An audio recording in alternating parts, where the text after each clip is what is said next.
¿Cuánto de importante es el trabajo en nuestras vidas? ¿Para qué vamos a trabajar? Para poder vivir, ¿cierto? Pero, ¿y si el trabajo no nos hace felices? Si esto es así, podemos decir que vivimos únicamente para el fin de semana o para las vacaciones. Cuantifiquemos. Vivimos de una forma plena 2 de cada 7 días. Un mes de cada 12, es decir, 120 días de los 365 días del año. Solo aprovechamos para vivir plenamente el 33% de nuestro tiempo. Así, nuestra vida real se reducirá a unos 25 años, quizá solo 19. Entonces, si queremos vivir con plenitud, ¿no deberíamos cambiar la perspectiva con la que sentimos nuestros deberes laborales? ¿O acaso solo se pueden sentir con una vida plena algunos pocos afortunados para quienes su trabajo les resulta especialmente agradable? Y si es así, ¿cuáles son esos trabajos que hacen felices a las personas? ¿Los que aportan grandes salarios y estabilidad laboral? Muchas de estas personas no paran de quejarse, no son felices con su trabajo.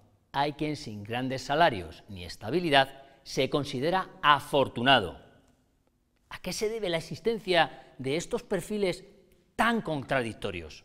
Nos hemos pasado nuestra infancia y nuestra juventud preparándonos para lograr un trabajo que nos aporte posición social y buen salario. Nadie nos contó que hay algo más que el mero salario económico. Nadie nos dijo que existe otro salario, el salario emocional. Pero, ¿qué es el salario emocional? Etimológicamente, salario es el pago en sal que recibían los soldados romanos. Y curiosamente, lo emocional es la sal, el condimento esencial de nuestra vida, que son precisamente las satisfacciones no económicas que nos aporta nuestro trabajo. Y como todas las cosas importantes, no las valoramos hasta que no las perdemos. Yo tengo el mejor trabajo del mundo. Soy docente universitario. Después de 24 años de duro trabajo, alcancé el máximo grado profesional. Logré mi cátedra. Tenía un buen salario económico y un gran salario emocional. Tenía el poder de diseñar programas formativos, liderar proyectos de investigación y, sobre todo, el reconocimiento de compañeros y alumnos. Profesionalmente lo tenía todo. Pero un acontecimiento hizo que todo se viniera abajo. Una de mis patentes fue denunciada. Aquello corrió como la pólvora en el campus. Nadie se paraba a saludarme. Nadie comía conmigo. Me sentía solo, me sentía aislado, despreciado. Cuando iba a la barra a pedir un café, según llegaba a la barra, todo el mundo me abría paso, se giraba y me daba la espalda. 2 años duró esa instrucción del caso. Finalmente, el auto del juez me absolvió, indicando la temeridad de la denuncia sufrida. Pero ya nada volvió a ser igual. Calumnia que algo queda, y lo que quedó fue una profunda depresión con 2 sustos al volante y una baja laboral de más de 6 meses. Un año más tarde fiché por otra universidad, por bastante menos dinero, pero con un renovado salario emocional que compensaba con creces la pérdida de poder adquisitivo. Y lo mejor de todo fue aprender que gran parte de ese salario emocional dependía de mí mismo. Hablar de salario emocional no es únicamente hablar de motivación, de realización profesional o, en definitiva, de felicidad. En los últimos 10 años, el equipo de investigación que lidero ha trabajado en proyectos para la reducción de la siniestralidad laboral. Estudiamos más de 100.000 siniestros en cada sector y desarrollamos modelos matemáticos de predicción de la siniestralidad. Estos modelos son fiables en más de un 80%, pero hay algo que se nos escapa. Y esas son las razones últimas por las que se produce un accidente.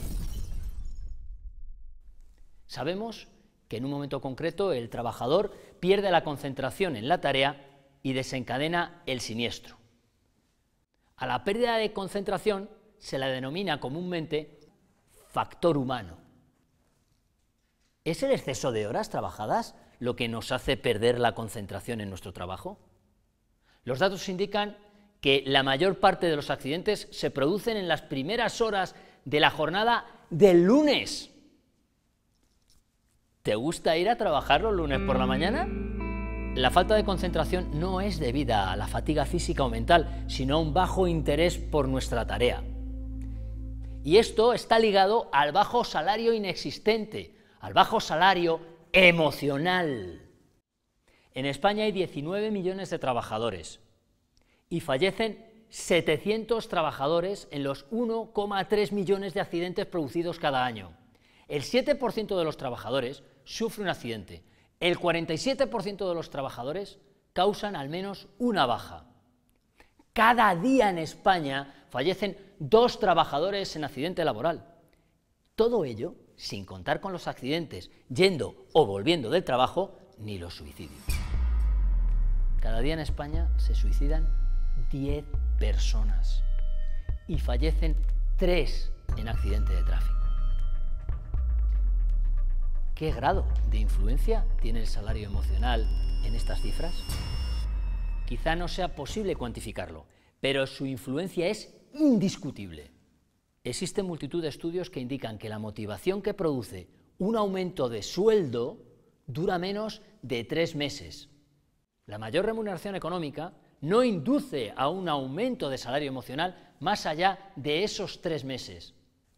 Entonces, ¿cómo lograr la motivación y la mayor satisfacción personal en nuestro trabajo? Hay cosas que no puedes cambiar del entorno de tu trabajo, por ejemplo, el lugar, las personas, las tareas, pero hay otras que sí, que dependen de nosotros y que nosotros podemos cambiar. Nuestros pensamientos, nuestros enfoques, nuestras ilusiones, nuestras ambiciones. Actuar sobre estas variables hará subir considerablemente nuestro salario emocional. Es que tal como pensamos, generamos emociones y éstas crean los estados de ánimo apropiados para sentirnos motivados en aquello que estamos haciendo. Un mentor oriental, pequeño saltamontes, nos diría que ante la tarea más tediosa tienes 2 opciones. Una, enojarte. 2, entregarte a ella. Si te enojas, el tiempo se ralentiza, te va a parecer eterno. Si te entregas, el tiempo fluye y tú vas a fluir con él. Así la tarea nos resultará lo más gratificante posible y nuestro nivel de concentración será el apropiado. Al final los resultados obtenidos no harán más que reafirmar y retroalimentar nuestro estado inicial de ánimo. Se trata, por tanto, de generar círculos virtuosos partiendo de pensamientos positivos o, por el contrario, caer en círculos viciosos donde el pensamiento negativo nos va a llevar a observar en el trabajo un ejercicio desagradable que hay que soportar para ganar un dinero que nos permita sobrevivir, es decir, una verdadera condena.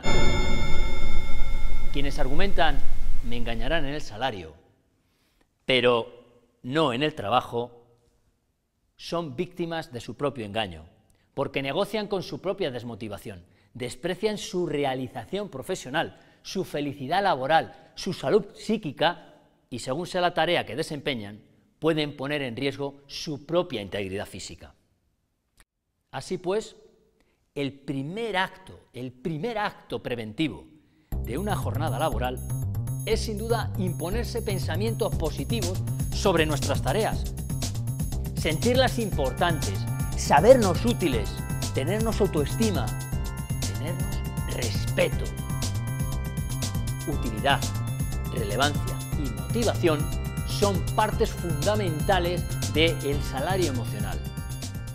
En mi caso particular, horas antes de iniciar una clase, pienso en cómo de bien voy a explicar un teorema o un proceso físico-químico.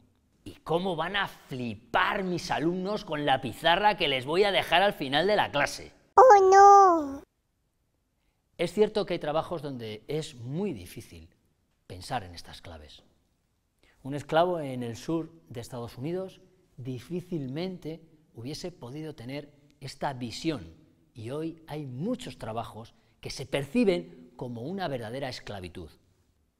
Sin embargo, hay muchos casos en los que las personas se imponen sobre sus dificultades, por muy extremas que sean, porque a pesar de todo, tú decides sobre tu actitud y sobre la perspectiva de tu vida.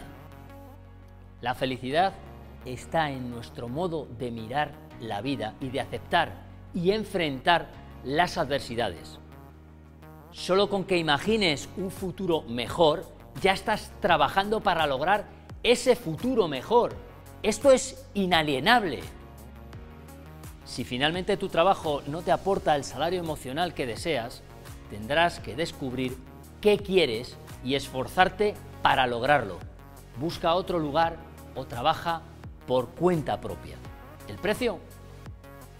Salir de tu zona de confort y adquirir nuevas habilidades. La recompensa: vivir plenamente. Siempre hay tiempo de mejorar. Por ardua y pesada que sea nuestra tarea, miremos el lado positivo y el lado motivador de la misma. Quizá esta recomendación no solo vaya a hacernos más felices en nuestra vida. Quizá esta recomendación pueda salvaguardar nuestra salud e incluso nuestra vida.